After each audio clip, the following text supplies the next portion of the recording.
Disinilah saya dengan Pak Dhani sudah memutuskan kita harus turun tangan membeli harga produk pertanian kita.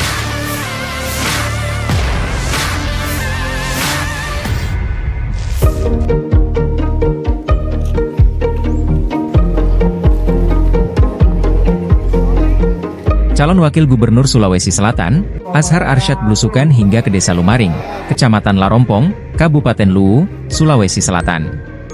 Di salah satu desa terpencil itu, Azhar disambut ratusan masyarakat dengan antusias.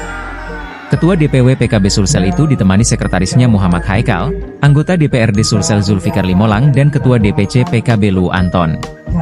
Anggota DPRD Luwu fraksi PKB, Arifin menyampaikan keluhan petani cengkeh di hadapan Azhar. Kata Arifin, banyak petani cengkeh menegeluh lantaran harga pasar anjlok.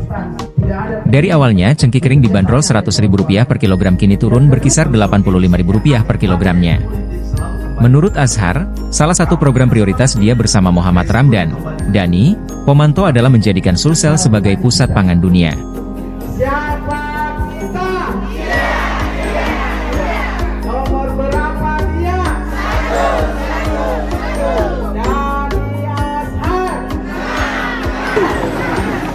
Bagaimana ketika harga turun, di mana itu pemerintah? Disinilah saya dengan Pak Dhani sudah memutuskan kita harus turun tangan membeli harga produk pertanian kita dengan harga yang layak. Karena kenapa? Pemerintah yang baik, bapak-bapak dan ibu-ibu, adalah pemerintah yang berusaha sedemikian rupa supaya masyarakatnya sejahtera. Kenapa itu penting?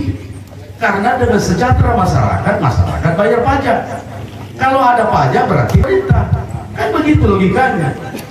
Karena kalau masyarakatnya tidak sejahtera, masyarakatnya miskin. Download Tribun X sekarang, menghadirkan lokal menjadi Indonesia.